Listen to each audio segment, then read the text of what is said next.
Es momento de entrevista en BTV Noticias. Ya estoy en compañía de Carlos Noria, director de la Dirección General de Represión al Tráfico Ilícito de Drogas. Gracias por estos minutos. Bueno, buenas tardes y bueno, un placer estar con ustedes hoy acá.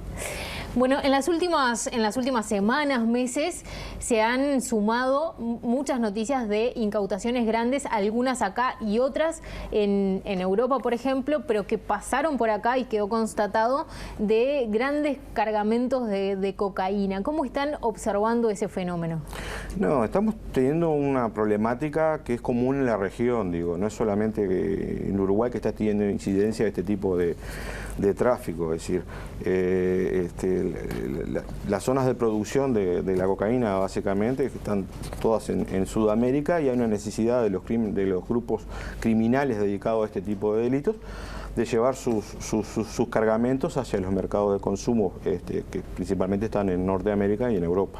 O sea, que ¿cuál es el rol de Uruguay en toda esta red, digamos? En esta red es una vía de paso, una vía de tránsito para llegar a esos lugares. Digo, no, el mercado del Uruguay para el concierto internacional en el tráfico de drogas es muy pequeño, y los valores importantes del tráfico de drogas se dan principalmente en Europa, en Estados Unidos. Sí, que ahí es que, por ejemplo, un cargamento dispara su valor en millones y millones de dólares. Exactamente. Estamos hablando de que un kilo de cocaína puesto en Montevideo, estamos hablando entre más o menos 7.500, 8.500 dólares.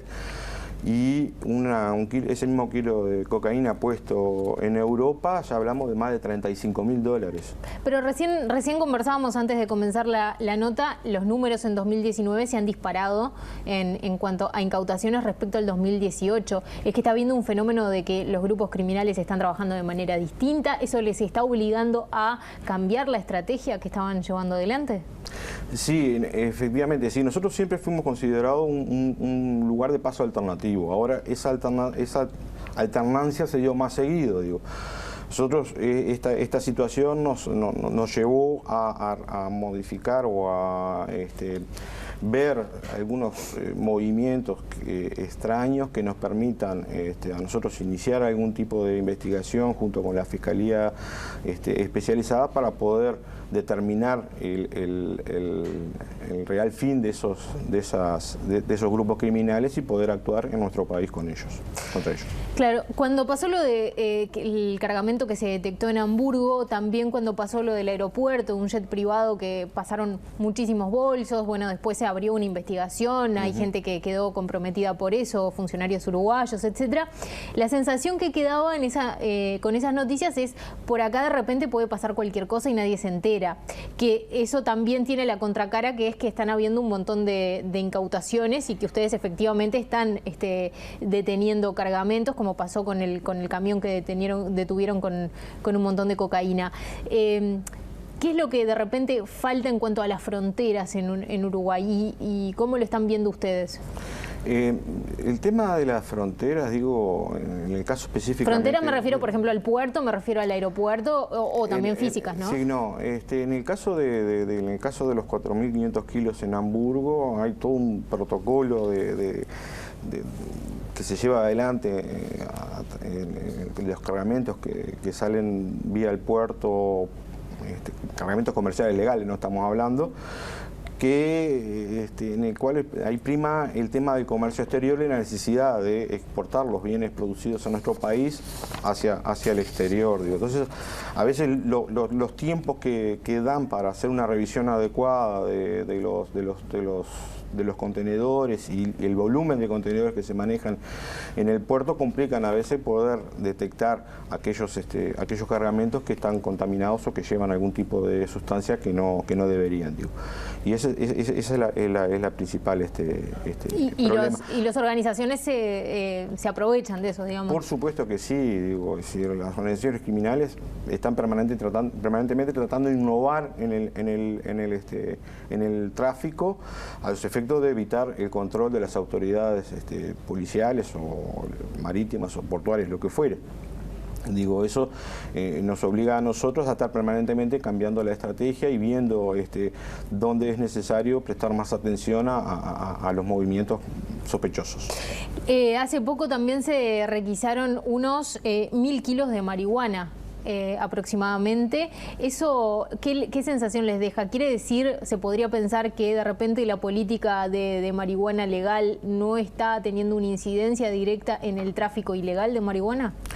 Ese fue un hecho bastante que nos sorprendió a todos, digo, porque no estábamos, lo que veníamos viendo era que los cargamentos de marihuana, que eso básicamente vienen con destino al mercado uruguayo, estaban de alguna manera siendo más pequeños, digo, cargamentos que rondaban alrededor de los 100 y pocos kilos, digo, y el que haya ese tipo de embarque de marihuana de tantos kilos nos está llevando a mirar un poco más con lupa el tráfico hacia Uruguay de esa droga, digo.